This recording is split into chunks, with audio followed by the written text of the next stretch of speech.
you have an excellent little piece in there on resilience. You talk about coachability and some other things, but some of your comments on resilience. Tell us a little bit about how resilience plays in both from an educator as well as a student's perspective. That's a really good question. About 3 years ago, I had a graduate student that came into my class, and we were having the discussion on failure, the first one, and really talking about how failure is a part of the pathway to success, and really about the value of failure as a learning mechanism, and the value of failing sooner rather than later in terms of reducing costs, invested time, talent, and treasure and energy. And he was very angry about that whole conversation. And he ultimately walked out of class at break, dropped out of the program. I don't know whether or not it was me that drove him away. I still worry about that. Yeah. But I do know that I've noted over the years, I've been teaching a long time, and I've noted with some concern that many of our students are struggling with resilience. And so, for me, I was fortunate. My mom kind of taught me, and my parents kind of taught me early on that I had maybe 5 minutes to feel sorry for myself, and then I needed to get over it. And then what was I going to do about it? Right. And so I learned self-responsibility and resilience at an early age. And and I think that it's got to be an important conversation topic. We need to talk about it.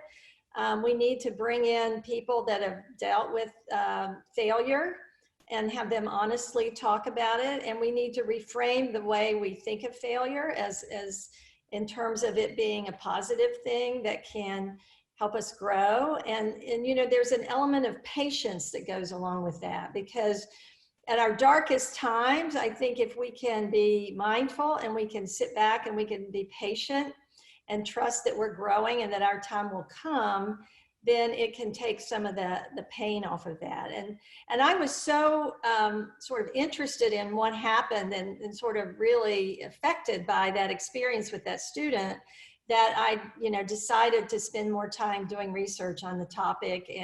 And I started a podcast, which you mentioned, Enfactor. And I ask all of my guests, every one of my guests, I talk to them about failure. I talk to them about techniques for remaining and building resilience.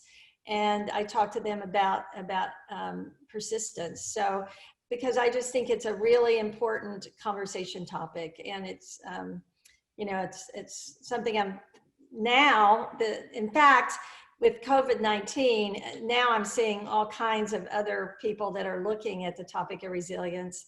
And a kind of a silly little side note, but my husband and I just got a new boat. I know we're boaters.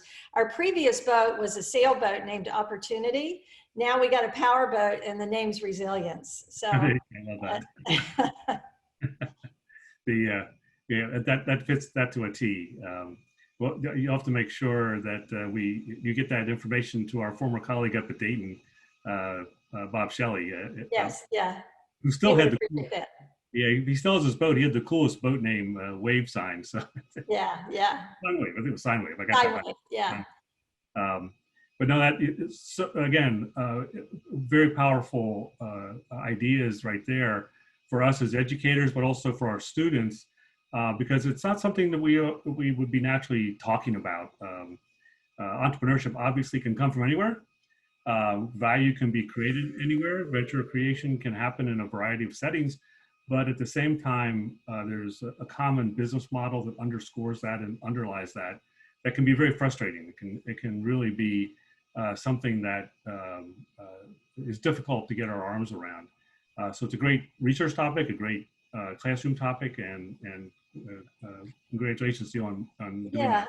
I think the part of the problem is our students have not had to experience failure maybe, and they haven't yet had the chance to learn that failure can be, that they can come out of it, they can survive it, and how we go about creating an environment where they can fail, and succeed. I think that's a tough one, because we always want to provide safety nets. I mean, there is some value in that, but I think we also have to be, as educators, we have to be really honest with them. And no, we don't always know whether their business is going to be a good idea. There are plenty of stories associated with that, but I think there are other ways that we, have to really take the time to be honest with them, and require them to become self-aware and face some of the challenges that may be a part of their story. Excellent. Yeah, there is no failure, only learning. That's right. You've tied it together very nicely in terms of the article that you wrote and what you're doing. This time goes by so fast when we have an excellent discussion like this. But I'll give you the last opportunity here.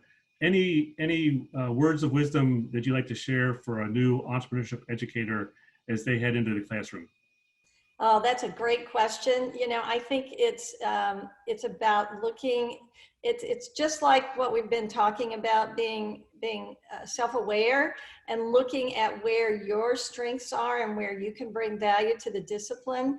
As you know, I came into this discipline and I had a great PhD background, and could have spent all of my time really focused on top research because I had those skills. But for me, it was more important to build my career around building centers and teaching and doing research, sort of a combined model. That doesn't work for everybody, but for me it did. And I took some risks even early on with my tenure, taking that path. So I think now there are more paths open than maybe there were back then, but I think it's be true to yourself and look at where you can add value, and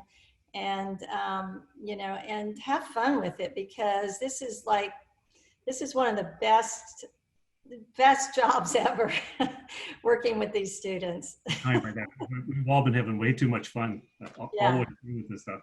And enjoy your colleagues, because we have the best colleagues too. We do. That's why we've got to get this COVID thing solved so we can get everybody back to our conferences. And yes, because we have a lot of learning that goes on for the classroom, for research, for service opportunities. Rebecca, thank you so much. As always, you have so much to share. Volume 4 of the Annals, if I can say this, the Annals of Entrepreneurship Education and Pedagogy will be coming out in January of 2021 in concert with the USOSB meeting, which will be virtual and online, but I know it's going to be fabulous because people like Rebecca will be speaking.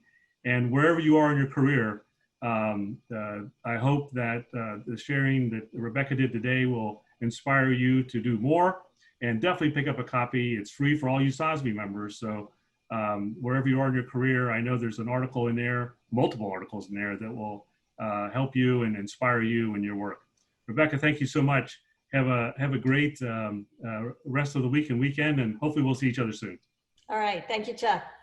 Bye-bye.